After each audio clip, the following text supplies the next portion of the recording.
2023년 또 새벽 제단 또 찾아 나오신 여러분들을 축복합니다. 하나님께서 2023년에도 여러분들을 또 여러분들의 가정과 자녀들과 기업체들을 지키시고 보호하시고 은혜와 평강 가운데 이끄시기를 간절히 축원드립니다. 오늘은 마태복음 5장입니다. 제가 감기가 다 낫지 않아가지고 코가 계속 흐를 수가 있어요. 기침을 하거나 양해 부탁드립니다. 이 마태복음 5장부터 7장까지는 산상수훈이라고 합니다. 누구나 다 잘 알고 있죠. 참으로 은혜로운 말씀들이 주옥 같은 말씀들이 매 절마다 나오고 있습니다. 많은 말씀들이 있습니다.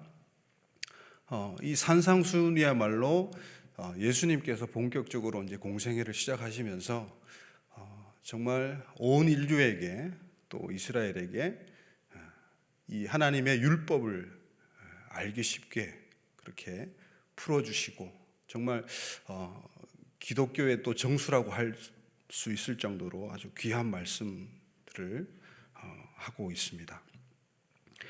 5장은 그렇게 시작을 합니다. 우리 5장 한번 1절 보겠습니다. 시작. 예수께서 무리를 보시고 산에 올라가 앉으시니 제자들이 나온지라.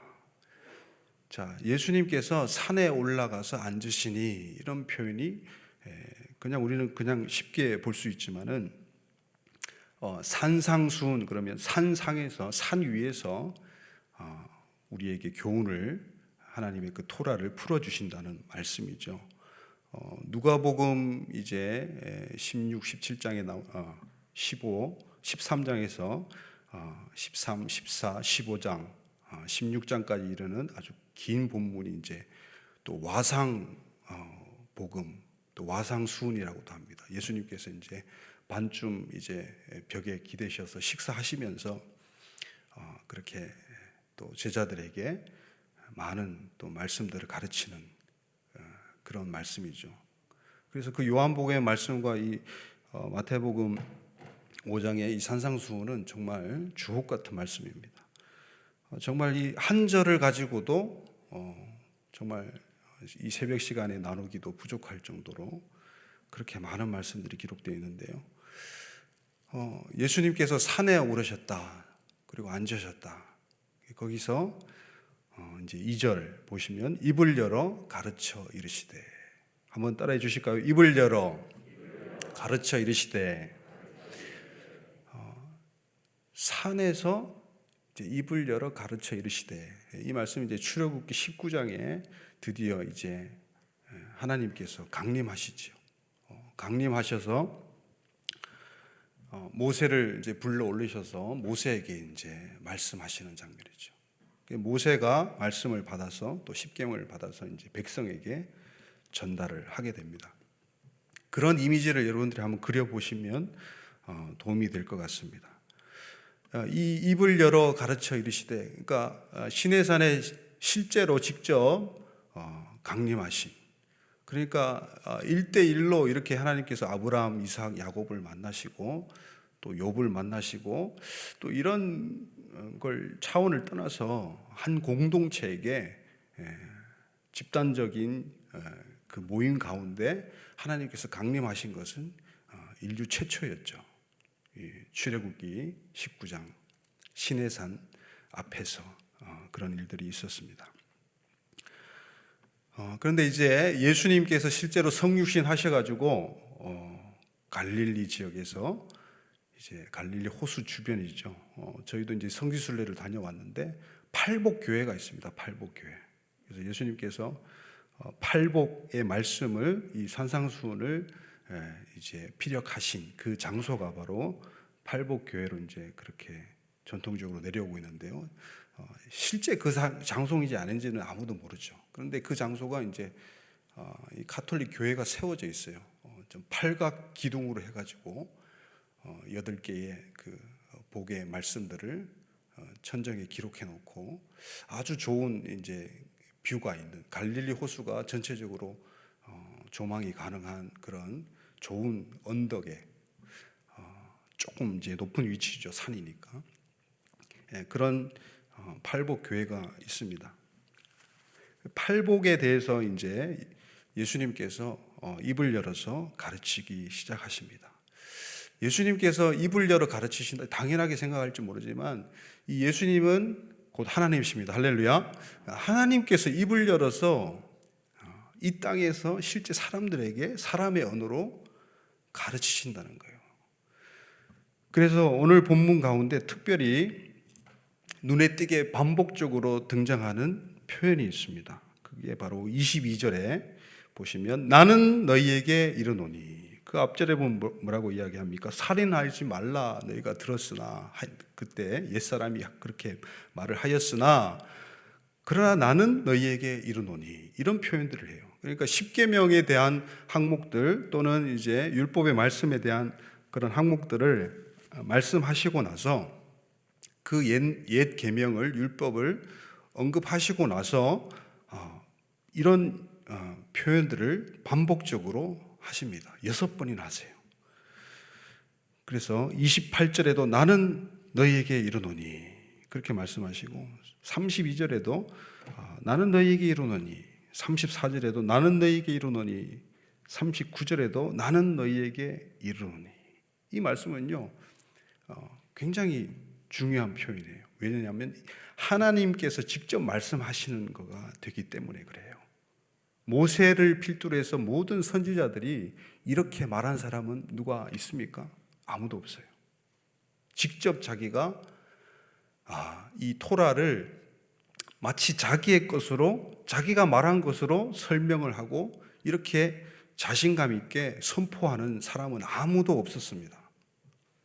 모세도 여호와께서 이렇게 말씀하셨다. 구약의 많은 선지자들도 여호와의 말씀이리나 이렇게 여호와께서 신탁을 하셨다는 것을 먼저 이야기를 하고 하나님께 받은 말씀을 이 성령의 감동함 가운데 사람들에게 전달을 하는 것이죠. 그런데 이런 표현들은 구약에 있을 수가 없는 표현이에요. 신성모독적인 표현이에요. 그래서 내가 그다라고 예수님이 밝히는 그런 대목들이 있습니다. 내가 바로 너희가 기다리는 그 메시아다. 내가 바로 하나님이다.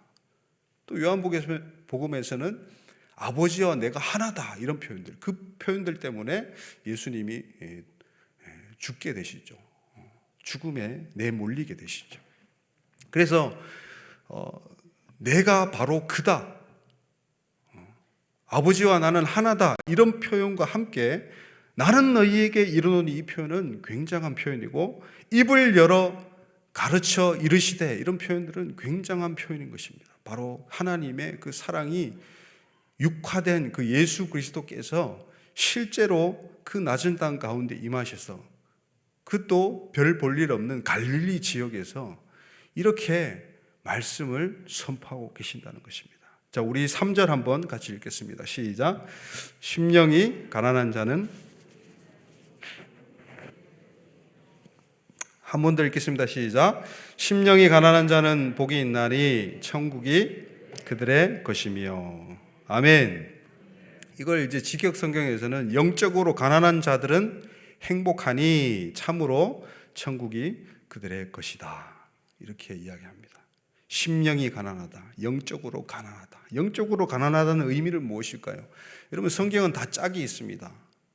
처음과 끝이 또 반복이 되고 또 서로 호응을 하면서 이렇게 짝을 이루고 있어요. 산상수훈도 마찬가지입니다. 짧은 산상수훈 가운데서도 여러분 짝이 있습니다. 여러분, 천국이 그들의 것이미요 라고 나오는 이 본문이 또 있습니다. 어디에 있습니까? 새벽이라 10절입니다. 10절 한번 읽겠습니다. 시작. 의를 위하여 박해를 받는 자는 복이 있나니 천국이 그들의 것임이라. 천국이 그들의 것임이라, 이런 표현들이 지금 딱 2번 나와요. 이렇게 처음과 끝에 제1복과 제8복, 이걸 딱 쌍으로 이렇게 싸고 있는 거예요. 그래서 심령이 가난하다, 영적으로 가난하다라는 말은 10절에 의를 위하여 박해를 받는다라고 해석되어질 수 있습니다. 여러분, 영적으로 가난하십니까? 부유하십니까? 이러지도 못하고 저러지도 못하고 답을. 우리는 영적으로 가난해야 되고 또 영적으로 부해야 됩니다. 할렐루야. 이 팔복을 우리가 오해를 많이 해요. 우리가 심령이 가난해지면, 영적으로 가난해지면 천국이 우리 것이 되는, 천국이 우리의 소유가 되는 이런 복을 얻는다, 이렇게 오해하는 수가 허다하다 이겁니다. 그러나 그게 아니에요. 이 원어적으로 보면 먼저 복을 선포합니다. 복이 또다, 복이 또다. 심령이 가난한 자들이요, 이미 심령이 가난한 자들, 영적으로 가난한 자들은 복이 있다고 선포하고 시작하는 거예요. 할렐루야. 내가 심령이 가난해져야지, 내가 이 복은 밟고 말 거야, 막 이러면서 심령을 막 억지로 가난하게 만드는 그런 사람들이 있어요. 그게 아니고요, 심령이 가난한 자들 자체예요. 그 자체가, 그 상태 자체가, 그 존재 자체가 복이 된단 말이에요. 할렐루야. 여러분, 이 복되도다, 예수님이 말씀하시는 신약 용어로는 마카레오이 호이 막 이렇게 하는데요, 그건 별 의미가 없고요. 사실 이제 구약의 언어로 이제 접근을 해야 의미가 있습니다. 신명기에서도 이 행복이라는 단어, 아쉬레라는 단어 등장하고 있습니다. 우리 신명기 한번 보실까요? 신명기 띄워주실까요? 예. 신명기 33장이죠. 예. 33장. 이거는 나중에 했는데 29절부터 보겠습니다. 29절 시작. 이스라엘이여, 너는 행복한 사람이로다. 여호와의 구원을 너같이 얻은 백성이 누구냐? 그는 너를 돕는 방패시요 내 영광의 칼이시로다. 내 대적이 내게 복종하리니 네가 그들을 높은 곳을 밟으리로다. 아멘. 이스라엘이여, 너는 행복한 사람이로다. 할렐루야. 여기 행복한 사람이 여기 처음 나오는 거예요. 행복한 사람이로다. 이 팔복과 연관이 있습니다. 여호와의 구원을 너같이 얻은 백성이 누구냐? 여러분, 하나님께서 우리를 사랑하셔서 구원을 베풀어 주신 것, 예수 그리스도를 우리에게 주신 것, 그 예수 그리스도의 영원한 생명이 우리 가운데 들어온 것, 할렐루야. 하나님의 말씀이 깨달아지고 들려지는 것, 할렐루야. 구원을 향하여 우리가 고난을 받아도 끝까지 사수하면서 걸어가는 것, 그것이 얼마나 행복한 일인지 모릅니다. 가장 행복한 것이죠. 여러분, 그런데 하나님께서 이런 행복을 왜 주십니까?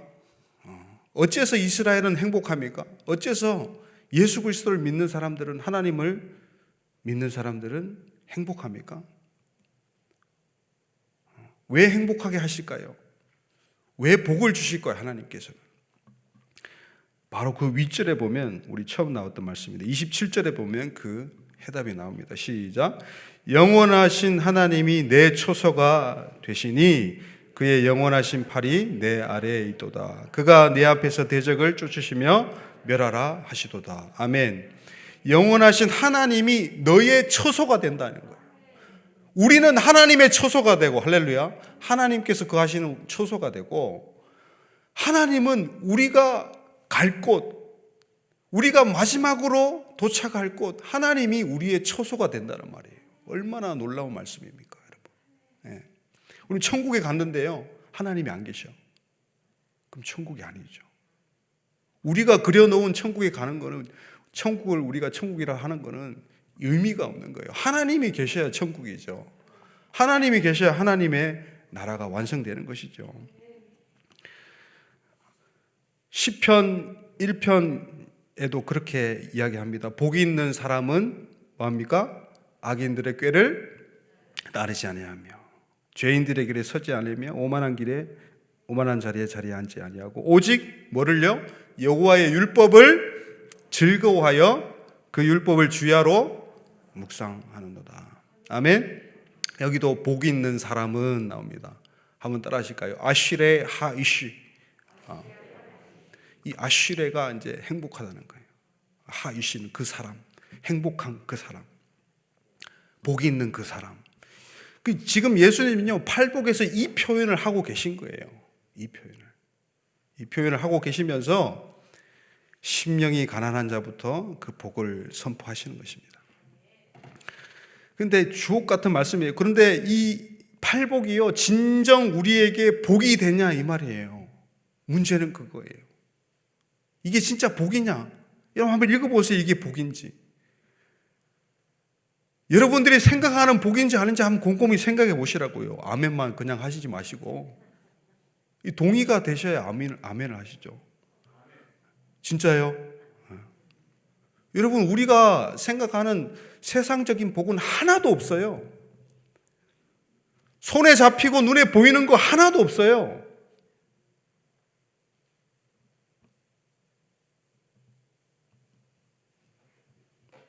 참 이상한 복입니다. 이상한 복을 왜 하나님께서, 예수님께서 이렇게 산상순 제 첫머리에 이렇게 말씀하시는가 이거예요. 애통하는 자는 복이 있다 그러니까 애통을 막 쥐어짜려고 하고, 온유한 자는 복이 있다 그러니까 온유한 척을 그렇게 가식적이게 하고, 이 복이 뭔지도 모르고 그렇게 우리는 이 복을 사모하는 경우가 많아요.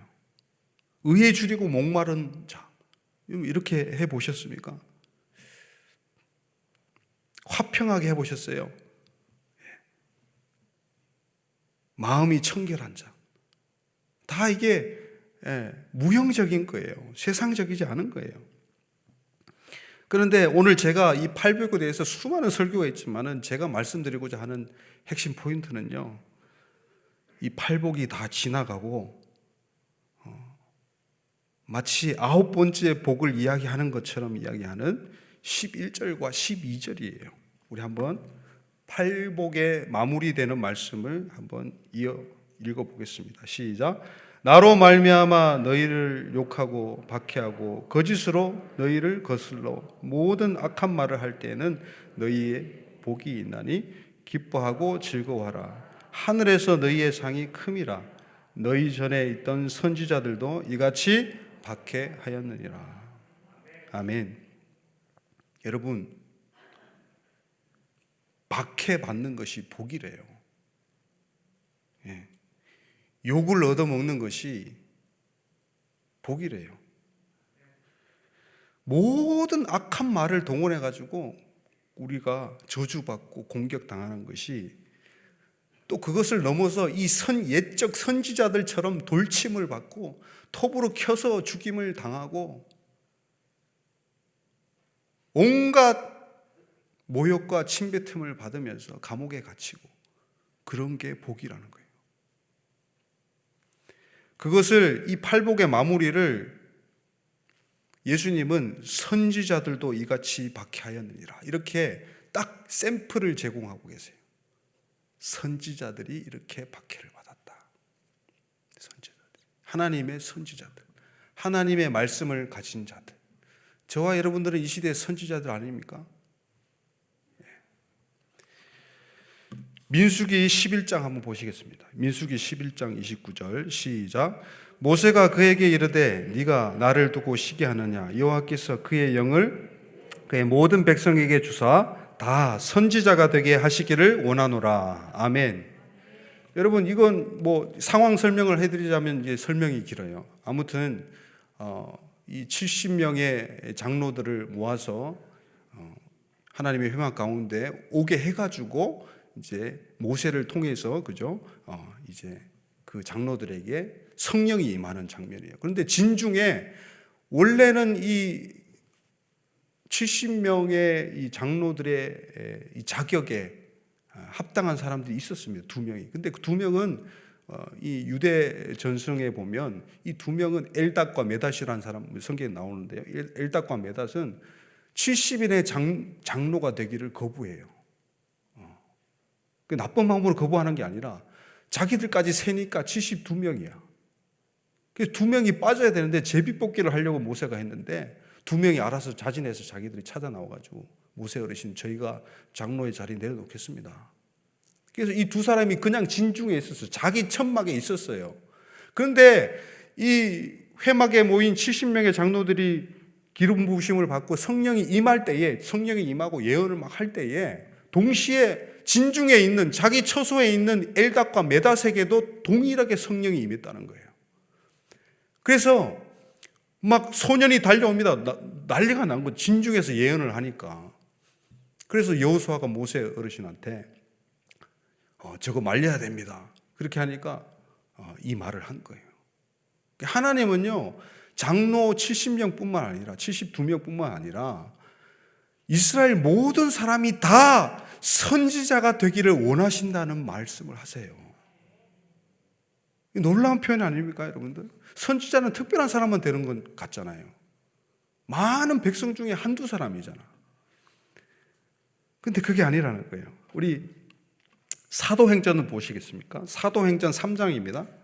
사도행전 3장 25절 시작. 너희는 선지자들의 자손이요 또 하나님이 너희 조상과 더불어 세우신 언약의 자손이라.